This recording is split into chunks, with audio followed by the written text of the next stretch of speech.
Welcome back to the channel. Don't forget to like, share, and subscribe my channel. Today we will explore how to create business infographic detail using Smart Sharpen in Photoshop. I open Photoshop and load a business infographic.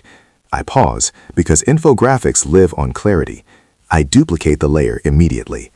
I open Smart Sharpen and focus on icons and lines. I slowly increase the amount and stop often. I adjust radius to enhance details without creating harsh edges. I zoom in on small symbols and text. I reduce noise because clean visuals build credibility in business communication. I pause and compare before and after. The infographic now feels sharper and easier to understand. I zoom out and feel the flow of information improve. Smart Sharpen here helps the